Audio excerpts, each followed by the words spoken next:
Vladimir Poutine, une visite qui a été confirmée, plus tard dans la journée, par le Kremlin.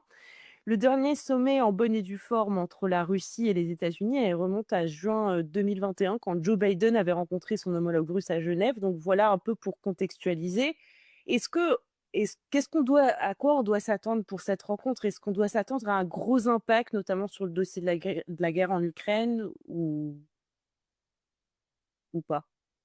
Le premier résultat, déjà, c'est la reprise du dialogue entre la Russie et les États-Unis au plus haut niveau et ça, c'est une recherche, de l'administration russe, une recherche stratégique, heu, que la Russie ne peut être considérée comme un grand État que si elle a des relations privilégiées avec le plus grand État du monde, en termes de puissance, de ressources économiques, de puissance militaire.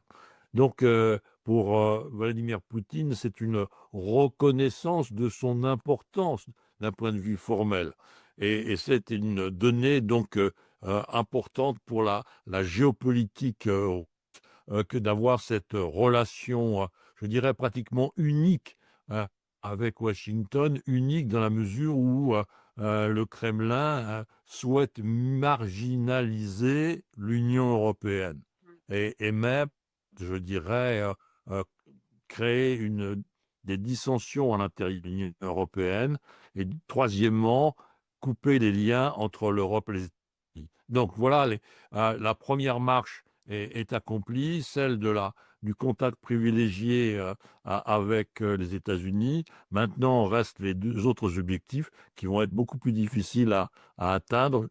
Donc je fais référence à la division de l'Europe et à l'éloignement de l'Europe et des États-Unis. Et donc il y a un deuxième élément, je pense, qui est quand même, assez prégnant dans cette rencontre, enfin qui suscite en tout cas beaucoup d'attentes, c'est, ces avancées, sur, la paix en Ukraine, hein. Donald Trump, souhaite être médiateur d'une paix entre l'Ukraine et la Russie. Est-ce qu'on peut imaginer, des avancées sur ce dossier, même sans la présence de l'Ukraine, en fait?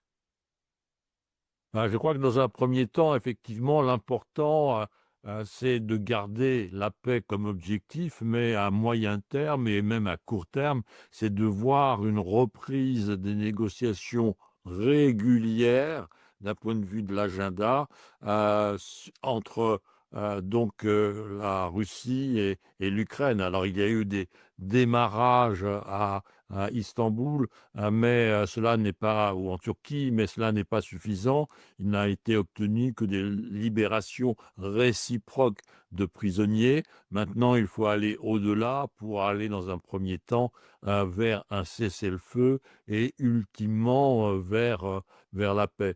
Donc, le moyen d'y parvenir, c'est effectivement qu'il y ait des entretiens réguliers entre la Russie et l'Ukraine. Donc, il faut, espérer, que ce déblocage, russo-américain aboutira à cette décision de la part de la Russie, de commencer des entretiens réguliers avec l'Ukraine.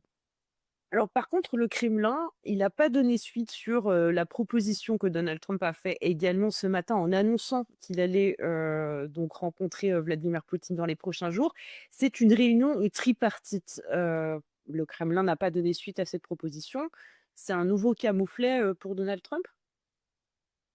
Pas du tout, voyez-vous, il faut, heu, en s'inspirant, d'un certain principe, bien français, diviser la difficulté en autant de parcelles qu'il est nécessaire pour la résoudre. La difficulté, elle est énorme, donc apporter un cessez-le-feu et la paix. Donc il faut, diviser les étapes et la première étape, c'est la rencontre, entre la Russie et l'Ukraine, entre Trump et Poutine. Va venir ensuite plus tard, des rencontres ou des, échanges, en tout cas au moins téléphoniques, dans un premier temps entre, Poutine et puis, Vladimir Zelensky. Mais le plus important, comme on vient de le souligner, c'est qu'il y ait de chaque côté, des émissaires et que des réunions formelles soient tenues, dans un territoire quelconque pour obtenir un cessez-le-feu. De toute manière, on peut imaginer que l'Ukraine sera, assez perdante, d'une rencontre entre Trump et Poutine, aujourd'hui. Alors, tout dépend, à quelle, échelle de temps, vous, placez le curseur. Heu, Elle sera perdante dans un premier temps, oui, parce qu'il sera difficile, voire impossible, que l'armée russe, quitte ou perde une certaine partie de ses positions, que de facto, de fait, effectivement, l'occupation, de l'Ukraine devra être reconnue, mais ça ne veut pas dire que, d'un point de vue juridique, l'Ukraine et le monde entier reconnaîtra, ces parties du territoire ukrainien comme devenant russes. Donc le grand rendez-vous sera avec l'histoire, avec un grand H, dans les 15 à 20 ans ou 25 ans à venir. Quel va être le futur de la Russie? Pourra-t-elle maintenir sa place parmi les leaders des nations? C'est vraiment le point d'interrogation fondamental, car elle a contre elle, premièrement, sa démographie. N'oublions pas qu'à la chute de l'Union soviétique, il y avait 290 millions de soviétiques russes et avec la pulvérisation, la chute de l'empire, il n'y avait plus que 150 millions de Russes. Maintenant, ils sont plus que 145. La natalité est un problème. La richesse de la population ou du pays s'appuie sur l'énergie fossile, gaz et pétrole. Dans 15-20 ans, où seront, je dirais, les positions de la Russie sur ces matières premières énergétiques dont le monde entend s'éloigner?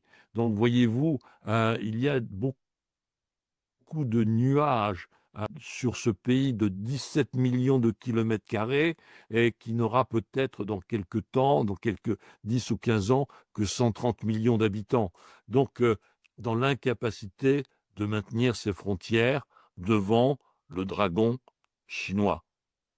Alors ça m'amène, Gérard Vespierre, à une dernière, question, c'est l'aspect, économique. Donc on sait que Donald Trump a l'habitude d'utiliser, en tout cas dans sa pratique diplomatique, géopolitique, l'instrument économique pour, faire céder ses adversaires, disons. Ici, il a expliqué doubler les droits de douane à l'encontre de l'Inde, évoquant ses importations de pétrole russe. Est-ce que ça va faire indirectement du mal à la Russie? Est-ce que cette politique de nouvelles sanctions fait peur à Poutine? Pour le moment, le marché pétrolier, semble tout à fait calme, n'est-ce pas?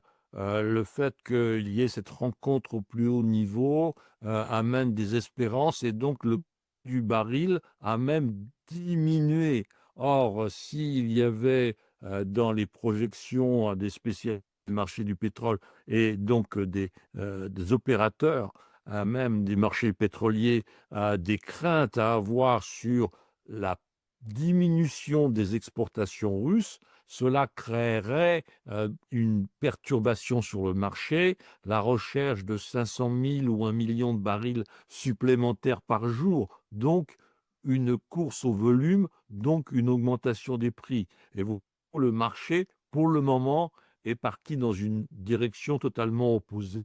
Donc il ne semblerait pas que dans le cadre d'échanges au plus haut niveau, eh bien, on doive s'attendre à une mise en œuvre de ces sanctions, si effectivement, par exemple, la Russie acceptait, pour parler régulier, qui pourrait être considéré par Donald Trump comme une avancée suffisante pour, suspendre cette décision. Contre la Russie, c'est ces sanctions, on a l'impression. Vous pensez que les sanctions n'ont pas l'effet escompté, pour, faire céder la Russie, sur, le dossier de l'Ukraine? Les sanctions, sont un poison lent et donc vous avez eu, la possibilité pour la Russie de faire face à cela en militarisant son économie et qu'est-ce que vient de dire le 18 juin à Saint-Pétersbourg devant un parterre international le ministre de l'économie russe? La Russie est au bord de la récession. Parce qu'effectivement, si vous enlevez cet, investissement, de l'État dans son outil militaire et donc avec ses 3 de croissance, il ne reste rien. Donc parce que Donc il faut qu'il se passe quelque chose dans l'économie russe, dans l'environnement russe pour que l'économie reparte et donc de cette façon, on peut dire que les sanctions ont abouti aussi à ces résultats-là. Eh bien, Gérard